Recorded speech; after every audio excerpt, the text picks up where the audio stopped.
Hello guys, welcome back to channel. ഇന്ന് നമ്മൾ നോക്കാൻ പോകുന്നത് ജിയോടെക്നിക്കൽ എഞ്ചിനീയറിംഗിന്റെ പ്രീവിയസ് ഇയർ ക്വസ്റ്റ്യൻ പേപ്പർ ആണ്. ഓക്കെ, ഓൾറെഡി നമ്മൾ നോക്കിയത് ബിൽഡിംഗ് മെറ്റീരിയൽ നോക്കി, എസ്റ്റിമേഷൻ നോക്കി, പിന്നെ നമ്മൾ നോക്കിയത് RCC നോക്കി, സ്ട്രെങ്ത് ഓഫ് മെറ്റീരിയൽ നോക്കി, അതേപോലെ എൻവയോൺമെന്റൽ എഞ്ചിനീയറിംഗ് നോക്കി. ഇന്ന് നമ്മൾ നോക്കാൻ പോകുന്നത് ജിയോടെക്നിക്കൽ എഞ്ചിനീയറിംഗിന്റെ പ്രീവിയസ് ഇയർ ക്വസ്റ്റ്യൻ പേപ്പർ ആണ്. ഓക്കെ, ഫസ്റ്റ് ക്വസ്റ്റ്യൻ നോക്കാം. According to Utterberg, the soil is said to be of medium plasticity if the plasticity index in a range 0 to 7 ആണോ, or 7 to 17 ആണോ, 17 to 27 ആണോ, or greater than 27 ആണോ. ഇതിനെയാണ് നമ്മൾ medium plasticity range എന്ന് പറയുന്നത്. Okay, 7 to 17 ആണ് medium plasticity range. അതേപോലെ 7-ൽ കുറയുവാണെങ്കിൽ നമ്മൾ ലോ പ്ലാസ്റ്റിസിറ്റി എന്ന് പറയും. അതേപോലെ 17-ൽ കൂടുവാണെങ്കിൽ നമ്മൾ ഹൈ പ്ലാസ്റ്റിസിറ്റി റേഞ്ച് എന്ന് പറയും. ഓക്കെ, ഇങ്ങനെ നമ്മൾ ഓർത്ത് വെച്ചാൽ മതി. ഇവിടെ ലോ കാറ്റഗറി ആണ് വരുന്നത്, 7 to 17 മീഡിയം കാറ്റഗറി, അതേപോലെ greater than 17 high category. Okay, അപ്പം ഇതിന്റെ ആൻസർ ഏതാണ്? 7 to 17 ആണ് കറക്റ്റ് ഓപ്ഷൻ. ബി ആണ് correct option. Okay, next question. A sample of saturated clay has a porosity of 0.562. The void ratio of the clay is, എത്രയാണ് void ratio of the clay? Okay, ഇത് calculate ചെയ്ത് നോക്കിയാൽ മതി. Okay, നമുക്ക് relation അറിയാം. void ratio എന്ന് പറയുന്നത് n by 1 minus n ആണ്, അല്ലെ? എന്താണ് തന്നിട്ടുള്ളത്? porosity തന്നിട്ടുണ്ട്. porosity ആണ് നമ്മുടെ n വെച്ച് റിപ്രസെന്റ് ചെയ്യുന്നത്. ഓക്കെ, സോ നമ്മൾ ഇതിനെ സബ്സ്റ്റിറ്റ്യൂട്ട് ചെയ്യുമ്പോൾ നമുക്ക് എത്രയാണ് കിട്ടുന്നത്? void ratio യുടെ വാല്യൂ നിയർലി ഈക്വൽ ടു 1.28 എന്ന് കിട്ടും. ഓക്കെ, void ratio യുടെ വാല്യൂ. അപ്പം എ ആണ് correct option, 1.286. Sorry, 1.283. Okay, next question നോക്കാം. The hydrometer is used to measure velocity of fluid ആണോ, velocity of gases ആണോ, ഫ്ലോ ഓഫ് ഫ്ലൂയിഡ്സ് ആണോ, സ്പെസിഫിക് ഗ്രാവിറ്റി ഓഫ് ലിക്വിഡ്സ് ആണോ? ഓക്കെ, നമ്മുടെ hydrometer എന്തുകൊണ്ടാണ് നമ്മൾ യൂസ് ചെയ്യുന്നത്? എന്താണ് മെഷർ ചെയ്യുന്നത്? നമ്മൾ മെഷർ ചെയ്യുന്നത് സ്പെസിഫിക് ഗ്രാവിറ്റി അല്ലെങ്കിൽ റിലേറ്റീവ് ഡെൻസിറ്റി ആണ് മെഷർ ചെയ്യുന്നത്. Okay, so specific gravity, D ആണ് correct option. Okay, next question.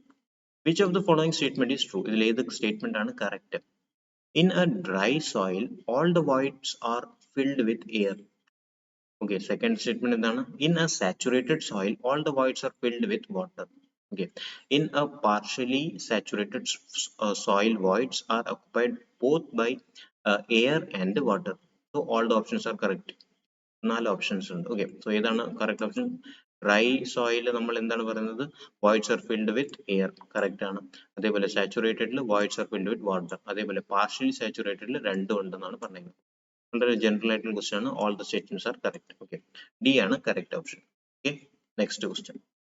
Next question എന്താണ്? The grain size of medium grained sand lie between, ഏത് റേഞ്ചിലാണ്? 0.425 ടു 0.075 ആണോ, 2 to 0.425 ആണോ, 4.75 to 2 ആണോ, 20 to 4.7 ആണോ? സോ നമ്മൾ അറിഞ്ഞിരിക്കേണ്ട കാര്യമാണ്, ലെസ് ദാൻ 2 മൈക്രോൺ ആണെങ്കിൽ നമ്മുടെ ക്ലേ ആണ് വരുന്നത്. ഓക്കെ, ലെസ് ദാൻ 2 മൈക്രോൺ ആണെങ്കിൽ ക്ലേ. അതേപോലെ 2 മൈക്രോൺ ടു 75 മൈക്രോൺ ആണെങ്കിൽ നമ്മുടെ silt. Okay, 2 micron to 75 micron ആണെങ്കിൽ സിൽട്ട്. ഓക്കെ, അതേപോലെ 75 മൈക്രോൺ ടു 4.75 mm ആണെങ്കിൽ നമ്മൾ പറയുന്നത് സാൻഡ് ആണ്. ഓക്കെ, സോ സാൻഡ് ആണ്. പിന്നെ സാൻഡിന്റെ ഫർദർ എന്തൊക്കെയാണ്? 3 കാറ്റഗറി ഉണ്ട്, അതും നമുക്ക് നോക്കാം. സാൻഡിന്റെ 3 കാറ്റഗറി, ഇതിൽ ഫർദർ ക്ലാസിഫിക്കേഷനിൽ എന്തൊക്കെയാണ് വരുന്നത്? 75 മൈക്രോൺ ടു 0.425 mm, അതേപോലെ 0.425 mm ടു mm ആണ്, ഇവിടെ നമ്മുടെ mm ആണ്, 2 mm, അതേപോലെ 2 mm ടു 4.75 mm. സോ ഇത് നമ്മുടെ ഫൈൻ കാറ്റഗറി ആണ് വരുന്നത്. അതേപോലെ ഇത് മീഡിയം ഗ്രെയിൻ സാൻഡ് ആണ് വരുന്നത്. ഓക്കെ, ഇത് കോഴ്സ് ഗ്രെയിൻഡ് ആണ്. ഓക്കെ, സോ നമ്മുടെ ക്വസ്റ്റ്യനിൽ എന്താണ് ചോദിച്ചേക്കുന്നത്? ഈ ഒരു റേഞ്ച് ആണ് ചോദിച്ചേക്കുന്നത്, 2 to 4.25. ഓക്കെ, പിന്നെ ഫർദർ ക്ലാസിഫിക്കേഷൻ എന്താണ്? 4.75 ടു 80 മൈക്രോൺ ആണെങ്കിൽ നമ്മൾ കോബ്ലർ എന്ന് പറയും. അതേപോലെ സോറി ഗ്രേവൽ എന്ന് പറയും. അതേപോലെ 80 to 300 റേഞ്ചിലാണെങ്കിൽ കോബ്ലർ എന്ന് പറയും. ഗ്രേറ്റർ ദാൻ 300 ആണെങ്കിൽ നമ്മൾ ബോൾഡർ എന്ന് പറയും. ഓക്കെ, ഇത് ഇമ്പോർട്ടന്റ് ആണ്. ഓക്കെ, 4.75 to 80 ആണെങ്കിൽ നമ്മൾ എന്താണ് പറയുന്നത്? 80 to 300 എന്താണ് പറയുന്നത്? 300 ഗ്രേറ്റർ ദാൻ 300 ആണെങ്കിൽ ബോൾഡർ. അതേപോലെ 80 to 300 ആണെങ്കിൽ കോബ്ലർ. 4.75 to 80 ആണെങ്കിൽ ഗ്രേവൽ. ഓക്കെ, സോ നമ്മുടെ ഈ ക്വസ്റ്റിന്റെ ആൻസർ ബി ആണ്. നെക്സ്റ്റ് ക്വസ്റ്റ്യൻ നോക്കാം. A negative value of group index of a soil is reported as positive value of the same magnitude dropping the negative sign. 0 ആണോ? Negative value as GI may be negative. GI is reported as non-existent. ഏതാണ് correct option? Okay, നമ്മുടെ group index എന്ന് പറയുന്നത് നമ്മൾ payment design ചെയ്യുമ്പോഴാണ് നമ്മൾ use ചെയ്യുന്നത്. Okay, ഇതിന്റെ ഒരു ഫോർമുല ഉണ്ട്, അത് വളരെ ഇമ്പോർട്ടന്റ് ആണ്. ഗ്രൂപ്പ് ഇൻഡെക്സിന്റെ ഫോർമുല എന്താണ്? Formula 0.2a plus 0.01 PD plus 0.005 PA. Okay, so നമ്മുടെ ക്വസ്റ്റ്യനിൽ negative value of the group index negative value ആണെങ്കിൽ ഇതിൽ നിന്ന് ഏതെങ്കിലും കാറ്റഗറി നെഗറ്റീവിൽ വരണം. ഓക്കെ, അപ്പൊ നമ്മൾ ഏതിലാണ് നമ്മൾ റിപ്രസെന്റ് ചെയ്യുന്നത്? ഏതെങ്കിലും നെഗറ്റീവ് വന്നാലും നമ്മൾ 0 ആണ് മാക്സിമം ലിമിറ്റ് ആയിട്ട് കൺസിഡർ ചെയ്യുന്നത്. ഓക്കെ, അപ്പോൾ 0 ആണ് correct answer. Okay, negative value ആണെങ്കിലും 0 ആണ് correct answer. Okay, next question. Which of the following expression represent the correct value of the coefficient of curvature? So curvature നെ എന്തുകൊണ്ടാണ് represent ചെയ്യുന്നത്? coefficient of curvature എന്ന് പറയുമ്പോൾ നമ്മുടെ ഷേപ്പിനെ represent ചെയ്യുന്നതാണ് നമ്മുടെ coefficient of curvature represent ചെയ്യുന്നത്. ഓക്കെ, അതിന്റെ ഫോർമുല ഏതാണ്? ഇത് വളരെ ബേസിക് ആണ്. ഏതാണ് correct option? Okay, CC equal to D30 square by D60 into D10. ഇതാണ് കറക്റ്റ് ഓപ്ഷൻ. ഓക്കെ, വളരെ ബേസിക് ആയിട്ട് ക്വസ്റ്റ്യൻസ് ആണ്. ഓക്കെ, നമ്മൾ ഇമ്പോർട്ടന്റ് ആയിട്ട് പഠിച്ചിരിക്കേണ്ട ഒരു ഫോർമുലയാണ്. ഓക്കെ, അതേപോലെ നമ്മുടെ കോഎഫിഷ്യന്റ് ഓഫ് യൂണിഫോമിറ്റി ഉണ്ട്, അത് നമ്മുടെ റിപ്രസെന്റ് ചെയ്യുന്നത് സൈസിനെയാണ്. ഓക്കെ, കോഎഫിഷ്യന്റ് ഓഫ് കർവേച്ചർ എന്ന് പറഞ്ഞാൽ ഷേപ്പിനെയും, കോഎഫിഷ്യന്റ് ഓഫ് യൂണിഫോമിറ്റി എന്ന് പറഞ്ഞാൽ സൈസിനെയാണ്. ഓക്കെ, നെക്സ്റ്റ് ക്വസ്റ്റ്യൻ എന്താണ്? On a grading curve the gap grading is represented by. Gap grading എങ്ങനെയാണ് റിപ്രസെന്റ് ചെയ്യുന്നത്? ഹൊറിസോണ്ടൽ ലൈൻ ആണോ, വെർട്ടിക്കൽ ലൈൻ ആണോ, നോർത്ത് വെസ്റ്റ് ഇൻക്ലൈൻഡ് ലൈൻ ആണോ, നൺ ഓഫ് ദീസ് ആണോ? ഓക്കെ, നമ്മുടെ ഗ്രാഫ് റിപ്രസെന്റ് ചെയ്യുമ്പോൾ നമുക്ക് ഗ്രാഫിൽ നോക്കാം. ഓക്കെ, ഇത് പെർസെന്റേജ് ഫൈനസ് ആണ്. അതേപോലെ ഇത് പാർട്ടിക്കൽ സൈസ് ആണ്. പാർട്ടിക്കൽ സൈസ് ആണ് നമ്മുടെ X axis, Y axis percentage fineness. Okay, in case നമുക്കൊരു സൈസ് എടുക്കാം. ഇത് D1, ഇത് D2, അതേപോലെ ഇത് D3. Okay, so D1, D2, D3. Okay, അതേപോലെ ഇവിടെ നമുക്ക് റേഞ്ച് കാണാൻ പറ്റും. പെർസെന്റേജ് ഫൈനസിനെ നമ്മൾ റേഞ്ച് റിപ്രസെന്റ് ചെയ്യും. ഓക്കെ, സോ നമ്മുടെ ഇതിന്റെ അർത്ഥം എന്താണ്? ഇവിടെ നമ്മൾ ഫോർ എക്സാമ്പിൾ നമ്മൾ D2നെ 1 mm എടുക്കുന്നതെന്ന് എടുക്കാം. അതേപോലെ D3നെ നമുക്ക് 2 mm എന്ന് എടുക്കാം. ഓക്കെ, 2 mm ആണ് സൈസ് ഓഫ് ദ പാർട്ടിക്കൽ. അപ്പം ഇതെന്താണ് റിപ്രസെന്റ് ചെയ്യുന്നത്? D, അതുപോലെ തന്നെ D1. Okay, D1 for example ഇവിടെ 10, ഇത് 20 ഡിഗ്രി എന്ന് എടുക്കാം, പെർസെന്റേജ് മൈനസ്. ഓക്കെ, അപ്പൊ നമുക്ക് നോക്കാം, അറിയുന്നത് D2 ഫോർ എക്സാമ്പിൾ 1 mm സൈസിന്റെ പാർട്ടിക്കൽ ആണെങ്കിൽ അതിന്റെ സൈസ് ഓഫ് ഫൈനസ് എന്ന് പറഞ്ഞാൽ 20% ആയിരിക്കും. ഓക്കെ, അതിന്റെ താഴെയുള്ള പാർട്ടിക്കൽ 20% ഫൈനസ് ആയിരിക്കും. അതേപോലെ D3യുടെ കേസും D2ന്റെ കേസും എടുക്കുകയാണെങ്കിൽ ഇതിന്റെ ഇടയ്ക്ക് വേറെ ഒരു പാർട്ടിക്കലും ഇല്ല. ഓക്കെ, അതാണ് റിപ്രസെന്റ് ചെയ്യുന്നത്, ഇതിന്റെ ഇടയ്ക്ക് വേറെ ഒരു പാർട്ടിക്കലും ഇല്ല. അപ്പൊ നമ്മുടെ ക്വസ്റ്റ്യൻ എന്താണ് ചോദിക്കുന്നത്? On a grading curve the gap grading is represented. Okay, നമ്മൾ ഇതിനെ ജോയിൻ ചെയ്യണം. നമ്മൾ ഈ പോയിന്റ് ജോയിൻ ചെയ്യണം. അപ്പൊ നമുക്ക് എങ്ങനത്തെ ലൈനാണ് കിട്ടുന്നത്? Grape grading. സോ നമുക്ക് ഇവിടെ കാണാൻ പറ്റും D2ന്റെയും D3ന്റെയും ഇടയ്ക്ക് ഗ്രാപ്പ് എന്ന് പറഞ്ഞാൽ നില്ലാണ്, ഒരു പാർട്ടിക്കലും അവൈലബിൾ അല്ല. അപ്പൊ നമ്മൾ എങ്ങനെയാണ് അതിനെ റിപ്രസെന്റ് ചെയ്യുന്നത്? ഓക്കെ, നമ്മളിപ്പം ഗ്രാഫ് വരയ്ക്കുകയാണെങ്കിൽ ഇങ്ങനെയാണ് വരുന്നത്. ഓക്കെ, ഈ ഒരു ഹൊറിസോണ്ടൽ ലൈനാണ് വരുന്നത്, ഹൊറിസോണ്ടൽ ലൈനാണ് റിപ്രസെന്റ് ചെയ്യുന്നത്. ഓക്കെ, സോ ഏതാണ് കറക്റ്റ് ഓപ്ഷൻ? ഹൊറിസോണ്ടൽ ലൈൻ ആണ് നമ്മളെ കറക്റ്റ് ആയിട്ട് റിപ്രസെന്റ് ചെയ്യുന്നത് ഗ്യാപ്പ് ഗ്രേഡിംഗിനെ. ഓക്കെ, എ ആണ് correct option. Next question. Which of the following shows the correct order of increasing surface area of the given soil particle? ഇങ്ങനെയാണ്: clay, silt, sand colloid ആണോ, colloids ആണോ, gravel silt colloids clay ആണോ, or sand silt clay colloids ആണോ, silt gravel colloids clay ആണ്. Okay, നമ്മുടെ basic ആയിട്ട് അറിഞ്ഞിരിക്കേണ്ടത് specific surface area എന്ന് പറയുന്നത് ഇൻവേഴ്സ്ലി പ്രൊപ്പോർഷണൽ ടു ഡയമീറ്റർ ആണ്, അല്ലെങ്കിൽ പാർട്ടിക്കൽ സൈസിന്റെ ഇൻവേഴ്സ്ലി പ്രൊപ്പോർഷൻ ആണ് ഡിപ്പെൻഡ് ചെയ്യുന്നത്. ഓക്കെ, അപ്പോൾ നമുക്ക് ഏതാണ് ഏറ്റവും ചെറിയൊരു പാർട്ടിക്കൽ, അതിനാണ് ഏറ്റവും സ്പെസിഫിക് സർഫസ് ഏരിയ കൂടുതൽ. അപ്പം ഇതിൽ ഏതാണ് ഏറ്റവും ചെറിയ പാർട്ടിക്കൽ എന്ന് പറയുമ്പോൾ സൈസ് ഓഫ് പാർട്ടിക്കൽ ഇതായിരിക്കും.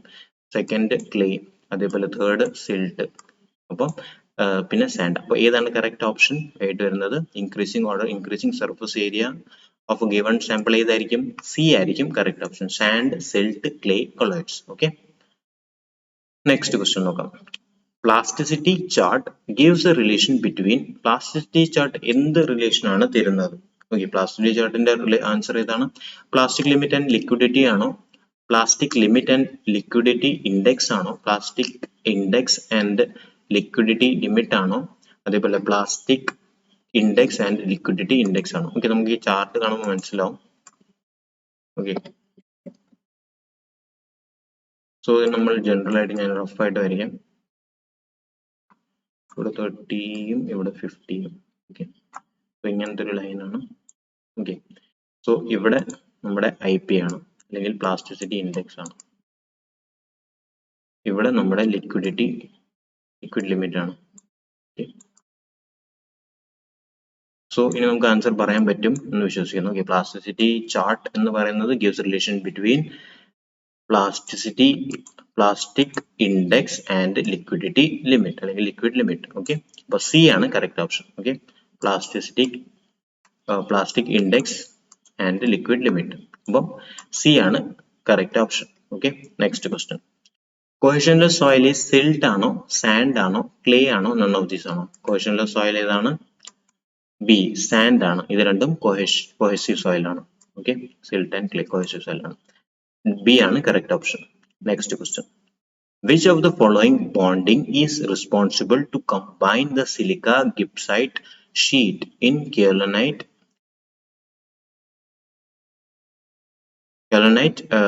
clay mineral? Covalent bond ആണോ, ഹൈഡ്രോജൻ ബോണ്ട് ആണോ, അയോണിക് ബോണ്ട് ആണോ, പോളാർ കോവാലന്റ് ബോണ്ട് ആണോ? അപ്പോൾ കാവലനൈറ്റിൽ നമ്മുടെ ബോണ്ടിങ് എങ്ങനെയാണ്? നമ്മുടെ കോവലനൈറ്റിൽ എന്ന് പറയുന്നത് നമ്മുടെ ഹൈഡ്രോജൻ ബോണ്ട് ആണ്. ഓക്കെ, സ്ട്രോങ് ബോണ്ട് ആണ്, ഹൈഡ്രോജൻ ബോണ്ട് ആണ്. അതേപോലെ സെക്കൻഡ് കാറ്റഗറി എന്ന് പറയുമ്പോൾ ഇലൈറ്റിൽ നമ്മൾ ഏതാണ്? ഇലൈറ്റിൽ നമ്മുടെ അയണിക് ബോണ്ട് ആണ്. ഓക്കെ, ഇലൈറ്റിൽ അയണിക് ബോണ്ട് ആണ്. അതേപോലെ ഇലൈറ്റിൽ അയണിക് ബോണ്ട് ആണ്. നെക്സ്റ്റ് മോൺട്മൊറൽനൈറ്റിൽ എങ്ങനെയാണ്? മോൺട്മൊറൽനൈറ്റിൽ നമ്മുടെ വീക്ക് വാട്ടർ ബോണ്ട് ആണ്. ഓക്കെ, സോ ഈ ഇൻക്രീസിങ് ഓർഡറിലാണ് വരുന്നത്. ഓക്കെ, ഏറ്റവും സ്ട്രെങ്ത് കുറവ് ഇങ്ങനെയാണ് ഇൻക്രീസിങ് ഓർഡറിൽ വരുന്നത്. അപ്പോൾ ഏറ്റവും hydrogen bond, second ionic, third water bond. Okay, അത് കാരണമാണ് നമ്മുടെ മോൺട്മൊറൽനൈറ്റിൽ നമ്മുടെ കംപ്രസീവ് സ്ട്രെങ്ത് എന്ന് പറയുന്നത് നമ്മൾ പെട്ടെന്ന് കംപ്രസ് ആവും നമ്മുടെ സോയിൽ. ഓക്കെ, കംപ്രഷൻ നടക്കുന്ന എക്സ്പാൻസീവ് റിയാക്ഷനും മോൺട്മൊറൽനൈറ്റിലാണ് നടക്കുന്നത്. ഓക്കെ, സോ ഇതാണ് ഇതിന്റെ ഓർഡർ. അപ്പോൾ ഏതാണ് കറക്റ്റ് ഓപ്ഷൻ? നമ്മുടെ കേലോനൈറ്റിൽ മിനറൽസ് ക്ലേയിൽ ഏത് ബോണ്ടാണുള്ളത്? ഹൈഡ്രോജൻ ബോണ്ടാണ്. അപ്പോൾ ബി ആണ് കറക്റ്റ് ഓപ്ഷൻ. ഓക്കെ, ബി ആണ് ഹൈഡ്രോജൻ ബോണ്ട്, അതാണ് correct option. Okay, next question. Pick up the incorrect statement from the following. ഇതാണ് incorrect statement കണ്ടുപിടിക്കണം. Well graded coarse grained soil can be compacted to a very high density as compared to fine grained soil. Okay, well graded compacted coarse grained. So നമുക്ക് ആ ഗ്രാഫിന്റെ കൂടെ തന്നെ നോക്കാം. ഇങ്ങനത്തെ ഒരു ഗ്രാഫ് നിങ്ങൾ പഠിച്ചിട്ടുണ്ടായിരിക്കും. ഇങ്ങനത്തെ ഒരു ലൈൻ പോകുന്നുണ്ടായിരിക്കും, ഇതൊരു saturation line. Okay, so well graded, ഇതാണ് നമ്മുടെ well graded coarse graded soil. Okay, so അതിന്റെ ഒരു ഗ്രാഫാണ്. Well graded soil can be compacted to a very high density to compare to fine grain soil. ഇതിന് നമ്മൾ കൂടുതൽ കമ്പാക്ട് ചെയ്യാൻ പറ്റും as compare to fine grain soil എന്നാണ് പറഞ്ഞിരിക്കുന്നത്. ഓക്കെ, പിന്നെ നെക്സ്റ്റ് എന്താണ്? Dry density decreases after attaining the optimum moisture content. Okay, നമുക്ക് കാണാൻ പറ്റും ഡ്രൈ ഡെൻസിറ്റി ഡിക്രീസ് ആവണം. അപ്പൊ അതും ശരിയാണ്. ഓക്കെ, നെക്സ്റ്റ് എന്താണ്? By compacting at a high enough water content we can produce a soil at 100% saturation. Okay, നമ്മൾ highly compact ചെയ്യുമ്പോൾ വാട്ടറിന്റെ പ്രസൻസിൽ നമ്മൾ കമ്പാക്ട് ചെയ്യുമ്പോൾ നമ്മൾ 100% ചെയ്യാൻ പറ്റും എന്നാണ് പറയുന്നത്. അപ്പൊ നിങ്ങൾ ഏതാണ് കറക്റ്റ് ഓപ്ഷൻ എന്നാണ് പറയേണ്ടത്. ഓക്കെ, ഫസ്റ്റ് ഓപ്ഷൻ എന്ന് പറഞ്ഞാൽ കറക്റ്റ് ആണ്. Well graded coarse grain soil can be compacted to a very high density as compared to fine grain. Okay, ഇത് കാണാൻ പറ്റും, ഗ്രാഫിൽ നമുക്ക് റിപ്രസെന്റ് കാണാൻ പറ്റും. ഓക്കെ, അതേപോലെ നെക്സ്റ്റ് എന്താണ്, dry density decreases by attaining the optimum moisture content. So ഇതാണ് optimum moisture content. Dry density decreases after that. Okay, അതും കറക്റ്റ് ആണ്. നെക്സ്റ്റ് എന്താണ്, compaction at a high enough water content we can produce soil at 100%. Okay, ഒരിക്കലും നമ്മൾ ശ്രദ്ധിക്കേണ്ട കാര്യമാണ്, ഒരിക്കലും നമ്മൾ കമ്പാക്ഷൻ ചെയ്യുമ്പോൾ ഒരിക്കലും 100% നമുക്ക് വോയിഡ്സിനെ റിമൂവ് ചെയ്യാൻ പറ്റത്തില്ല. അപ്പോൾ നമ്മൾ കമ്പാക്ഷൻ സാച്ചുറേറ്റഡ് സ്റ്റേറ്റിൽ കമ്പാക്ഷൻ ചെയ്താലും 80 to 85% വരെ മാക്സിമം റീച്ച് ആകത്തുള്ളൂ.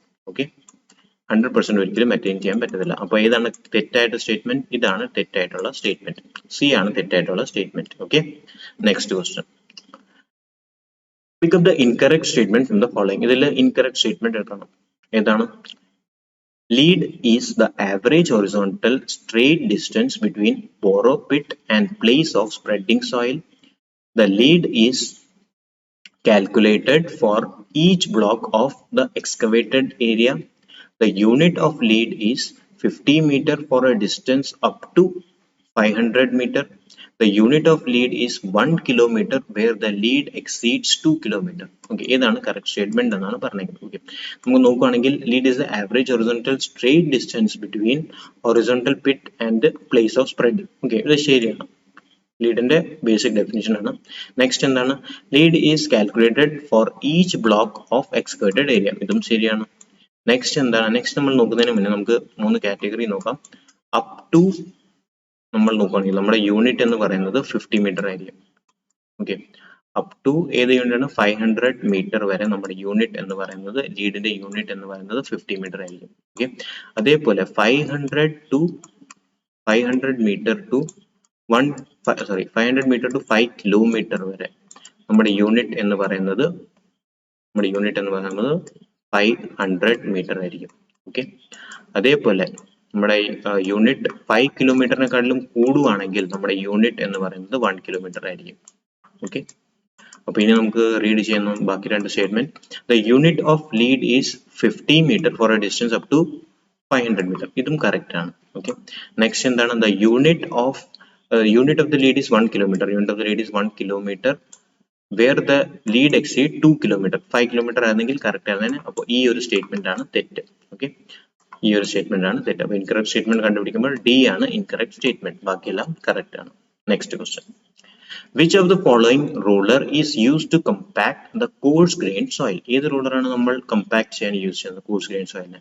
ഡ്രം റൂളർ ആണോ, ന്യൂമാറ്റിക് ടയർ റൂളർ ആണോ, ടാമ്പിംഗ് റൂളർ ആണോ, വൈബ്രേറ്ററി റൂളർ ആണോ? ഓക്കെ, നമ്മുടെ ഡ്രം റൂളറിൽ നമ്മൾ എന്താണ് പ്രസൻസ്, നമ്മുടെ ഡ്രം റൂളറിൽ നമ്മൾ പ്രഷർ ആണ് യൂസ് ചെയ്യുന്നത്. ഓക്കെ, പ്രഷർ യൂസ് ചെയ്തിട്ടാണ് കമ്പാക്ട് ചെയ്യുന്നത്. ന്യൂമാറ്റിക് റൂളറിൽ എന്താണ്, പ്രഷറും ഉണ്ട് നീഡിങ്ങും ഉണ്ട്. ഓക്കെ, പ്രഷറും ഉണ്ട് നീഡിങ്ങും ഉണ്ട്. ടാമ്പിംഗ് എന്താണ്, ഇമ്പാക്ട് ഫോഴ്സ് ആണ്. ഓക്കെ, ഇമ്പാക്ട് ലോഡ് ആണ്. വൈബ്രേറ്ററി എന്താണ്, വൈബ്രേറ്റർ ആണ് യൂസ് ചെയ്യുന്നത്, വൈബ്രേറ്റർ ആണ് പ്രിൻസിപ്പൽ. ഓക്കെ, സോ നമ്മുടെ ക്വസ്റ്റ്യൻ എന്താണ് ചോദിക്കുന്നത്, which of the roller is use to compact coarse grain soil. Coarse grain സോയിലിന് ഏതാണ് യൂസ് ചെയ്യുന്നത്? എ ആണ് കറക്റ്റ് ഓപ്ഷൻ. ഡ്രം റൂളർ ആണ് നമ്മൾ കോഴ്സ് ഗ്രെയിൻ സോയിലിനെ കമ്പാക്ട് ചെയ്യാൻ യൂസ് ചെയ്യുന്നത്. Okay, next question, due to rise in water table, the effective stress in soil increases, decreases, does not change, may increase or decrease depend on the position of water table. Okay, നമ്മുടെ general ആയിട്ട് നമ്മൾ case എടുക്കുകയാണെങ്കിൽ എന്തൊക്കെ consideration ആണ് നമ്മൾ ചെയ്യേണ്ടത്? So water ടേബിളിന്റെ ലെവലാണ് ഞാൻ മേളിലായിട്ട് വരയ്ക്കുന്നത്. ഓക്കെ, അതേപോലെ ഇത് ഗ്രൗണ്ട് ലെവലാണ്. ഓക്കെ, നമ്മുടെ ഇഫക്റ്റീവ് സ്ട്രെസ് നമ്മുടെ ഒരു പോയിന്റ് ആയിട്ട് എടുക്കാം.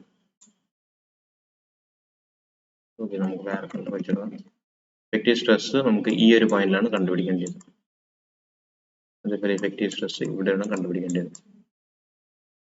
സോ ഈ ക്വസ്റ്റ്യനിൽ നമ്മുടെ ഇതാണ് ഗ്രൗണ്ട് ലെവൽ, ഇതാണ് നമ്മുടെ ground level,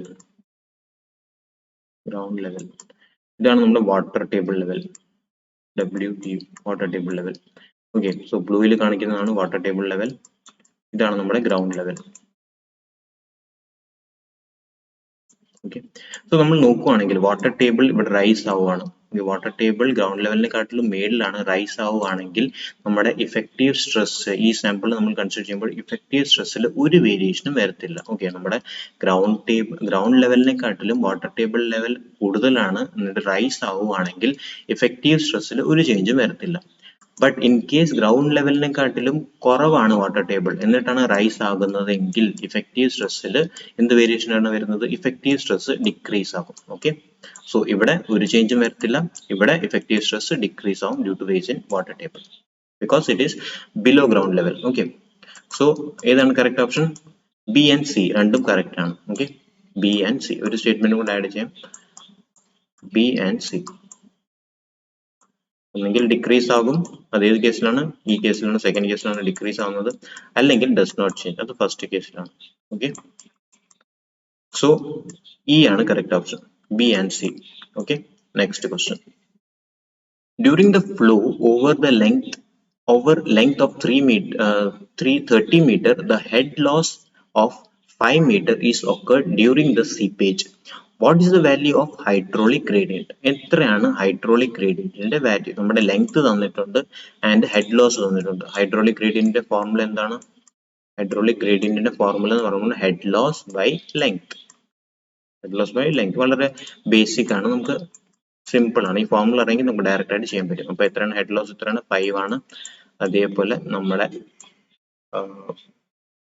30.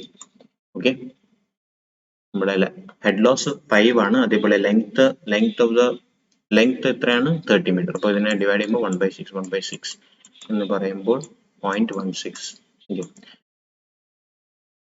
Okay, 0.17167. Okay, C ആണ് കറക്റ്റ് ഓപ്ഷൻ. അതേപോലെ നെക്സ്റ്റ് നോക്കാം. നെക്സ്റ്റ് എന്താണ്? In the flow over the length 50 metre. ഇതിൽ സെയിം ക്വസ്റ്റൻ ആണ്. ഓൺ സബ്സ്റ്റിറ്റ്യൂഷൻ 50 മീറ്റർ ലെങ്ത്തിൽ ഹെഡ് ലോസ് എത്ര തന്നിട്ടുണ്ട്? 6 മീറ്റർ തന്നിട്ടുണ്ട്. സോ നമുക്ക് ഹൈഡ്രോളിക് ഗ്രേഡിയന്റ് ആണ് കണ്ടുപിടിക്കേണ്ടത്. ഹൈഡ്രോളിക് ഗ്രേഡിയന്റിന്റെ ഫോർമുല എന്താണ്? Head loss by 50 metre. Okay, so answer ഇത് കാൽക്കുലേറ്റ് ചെയ്യണം. ഓക്കെ, 0.12 ആണെന്ന് തോന്നുന്നു. Okay, next question.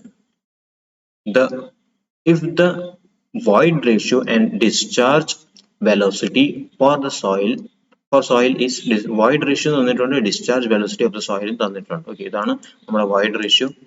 ഓക്കെ, ഈ ഇതാണ് നമ്മുടെ void ratio, ഇതാണ് നമ്മുടെ discharge velocity തന്നിട്ടുണ്ട്, void ratio തന്നിട്ടുണ്ട്. What is the value of seepage-ന്റെ വാല്യൂ ആണ് ചോദിച്ചിരിക്കുന്നത്. ഓക്കെ, നമ്മുടെ seepage-ന്റെ വാല്യൂ എന്താണ്? seepage-നെ നമ്മൾ എങ്ങനെയാണ് റിപ്രസെന്റ് ചെയ്യുന്നത്?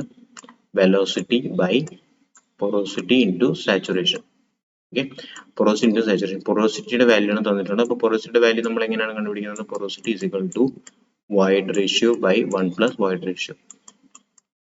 ഓക്കെ, void ratio എത്രയാണ്? 0.5 by 1.5.